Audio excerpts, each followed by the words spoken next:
Hey y'all, welcome back to my channel where we discuss everything the single mom needs, from fitness to finances, parenting, and more. For those of you who do not know, my name is Crystal Williams Foster, gotta put that on there. I'm a previously single mom where I struggled financially, physically, spiritually, you name it, girl, for 10 years.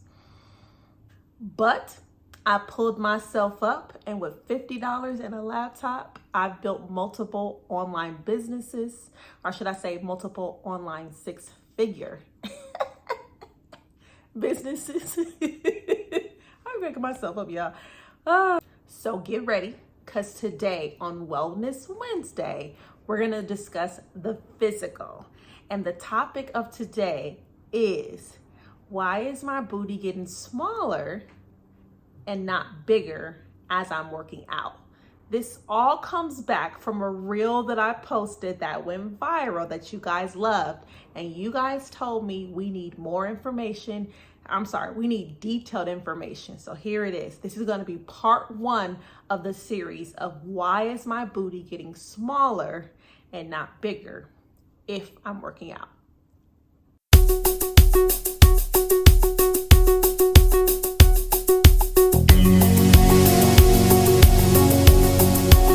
Okay, so I posted this reel last week and you guys said, sis, we need more information. On top of that, I had you guys drop the little emoji hands if you wanted the information. So I already went back and I tagged you so you're aware that this video even exists, and I created it for you. So thank you so much for participating. Give yourself a round of applause, because if you wouldn't have said yes, you wanted more information, I would have never created this video. So this is for you. So like I said, this will be a 2-part video. So let's go ahead and dive in to reason number 1, why your glutes and your booty is getting smaller, even though you're working out, and they're not getting bigger. Reason number 1 in the reel I mentioned is that you are not doing glute isolation exercises. So let's first discuss what an isolation exercise is, because I know you at home like, girl, okay, but what does that mean? There are those particular exercises that really require you to use one of your limbs, like one of your arms, one of your legs, like this. Okay? Have you ever done an exercise, let's say like a donkey kick, or something that requires you to use only one of your legs, right? And you're like, oh my God, like this is actually killing me. Like this actually hurts. It's because you're pretty much making one of your legs, should I say, if we're using the legs here, do all of the work. Normally we do exercises like squats with both of our legs. Imagine having to do one leg to do that squat, like a pistol squat. It's crazy, right? That's what an isolation exercise is. It's when you pretty much isolate one of your limbs to do the exercise. So that way you can target the muscle, but pretty much only use one of those limbs to do so. The reason why it works is because by doing the isolation exercise, you're putting more tension, or should I say direct tension, on that muscle group. So normally when you have your compound exercises that you do, because if you guys don't know by now, you know that compound exercises really work to grow your booty, right? Okay, I just want to make sure we're on the same page. I know you guys knew that, but I'm like, let me just say it, okay. So when you're doing your compound exercise, this is like me turning to the second person, because there's a part of me that feels like you're asking me, I feel like there's a part of me that's saying, I don't know what compound exercise is. Other part of me is like, you ain't been watching my videos. So let me go ahead and explain it to you. So let me explain what a compound exercise is first. And then, of course, because they're so amazing, and then I'll go back to the glute isolation exercises, okay? You're probably thinking, I already know what it is. It's the exercises that require both limbs. No, that's not it. It's really when you're doing exercises that require you to use more than one muscle group. So something like this. And like I said, compound movements do work, but as you can see, they work more than one muscle group. So you're targeting, let's say, hamstrings, quads, glutes, and they're all pretty much divvying up that tension that you're putting on them, right? So your quads is feeling it a little bit. Let's say your hamstrings are feeling it a little bit. Your glutes are feeling it. So pretty much that tension is really divvying up amongst all of those multiple muscle groups, right? Now, let's say you did an isolation exercise. There is no other muscle groups like quads or hamstrings to help you at this time. It's literally just your glutes working. That's what an isolation workout is, or exercise is. So not only are compound movements great, but isolation exercises put all of that tension on pretty much one muscle group or one of your limbs doing all of the work. So that's what your isolation exercises are. So if you really want to grow your glutes, you're going to have to start putting your muscles under really, really heavy tension. And to do that, you're going to have to incorporate some isolation exercises like single leg hip thrusts. Hip thrusts are great and they hurt no matter what. But baby, trust me when I say this. If you go from doing a 2-leg hip thrust to a single leg hip thrust, you will see the difference. You will be dying by the 4th to 5th or 6th one. Trust me. Versus if you do it with both legs, you're going to be dying close to 10, 12th rep, maybe even 15th to 20th rep. But try a single leg glute thrust. It's a whole nother level, whole nother. Now remember, any questions you have, if I wasn't clear on this or if you have more questions, do not hesitate to ask, okay? Drop them in the comments because this is part 1. I'm going to answer any questions you have at the beginning of part 2. So if anything is not clear, do not hesitate to ask that question. Okay, let's move on because I want to make sure you guys are building that cake.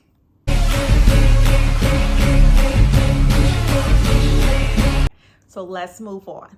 Number 2, what is the number 2 reason why you are doing all of these workouts, but your booty is getting smaller instead of bigger? Here it is. Number 2 reason why your booty is getting smaller is because you do not include progressive loading into your workouts. There, I said it. Yep. So you guys know how I've been doing my 28-day challenge this year every single month. Like I posted the one I did January's, then I did February's, then I did March, and I showed the results from January, February, and March. If you don't know, check this out.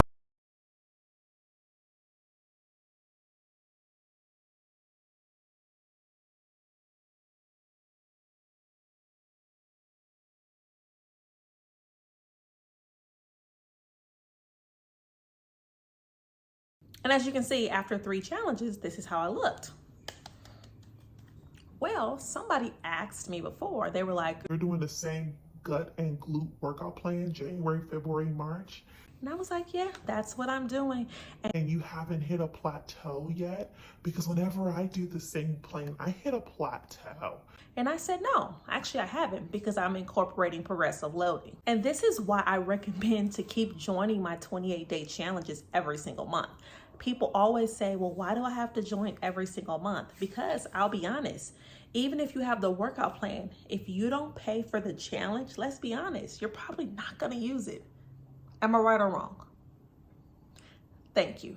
And so because of that, if you spend the extra $20 that is required to join the challenge, 9 times out of 10, you're gonna actually do the challenge.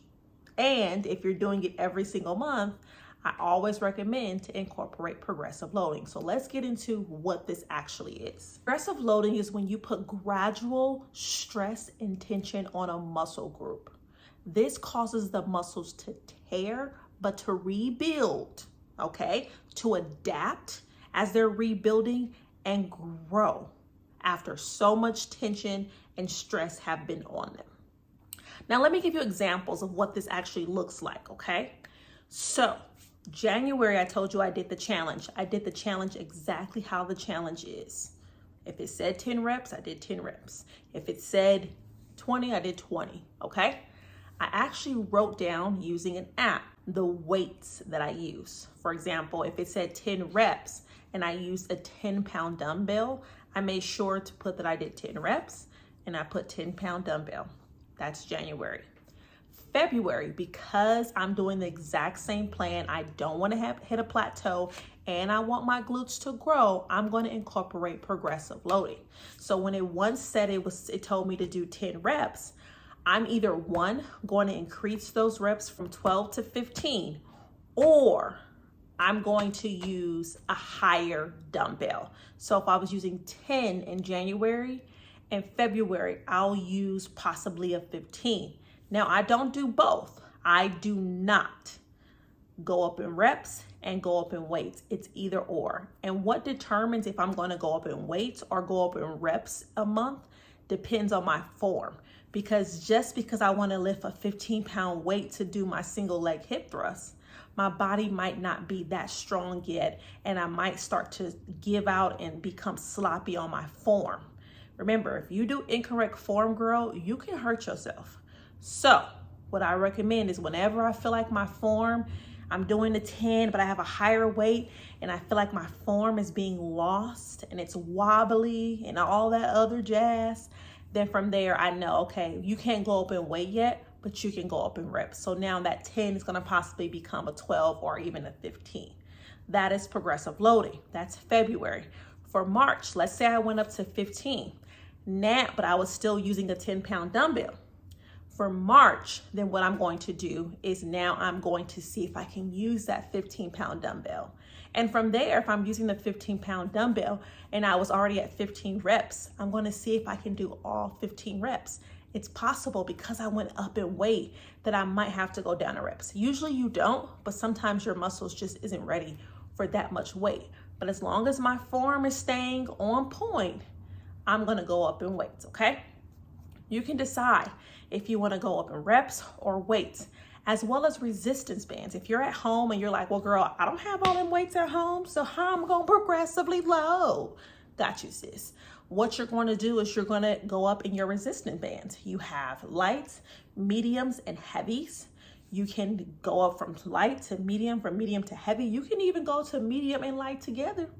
Okay, you can also go up in reps. So if you're at home and you don't have weights, that's what going up in reps as well as resistance bands will be for you guys. By gradually putting the stress and the tension on your muscles, doing the exact same plan, you will start to see your glutes grow, especially if you're using my gut and glute plan, which has compound workouts as well as isolation workouts.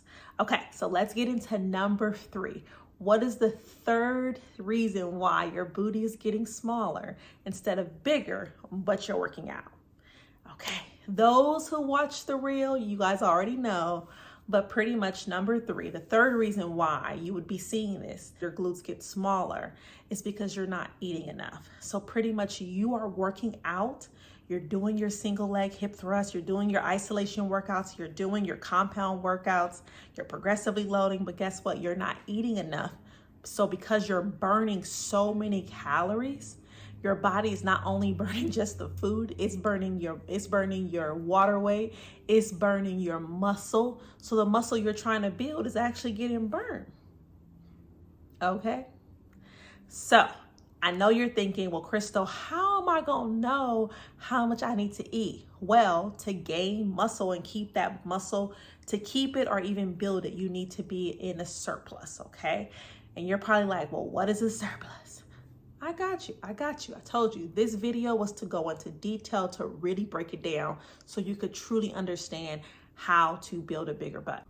So the definition of a surplus is when you are eating more or consuming more calories than what you burn. And I know you're saying, well, how am I going to know how many calories I'm eating and how many I'm burning? Say less, sis. So what you're going to do, or should I say what I do, is I use MyFitnessPal. It's an app on my phone. That's FitnessPal. I'll try to link it here or link it below and type it out here for you guys. So it's an app that I downloaded on my phone. And once you download the app, it's going to ask you certain information. It's going to ask you your age. It's going to ask you, what are your goals? Do you want to maintain weight or do you want to build or lose? Okay. It's also going to ask you, what type of workout will you be doing? Will you be doing one workout a week? 3 times, 4 times? Are they going to be high intense? Are they going to be low? It's going to ask you those specific questions so it can see how pretty much how many calories you're gonna burn just from working out. Because normally our body burns about 2,000 a day, okay?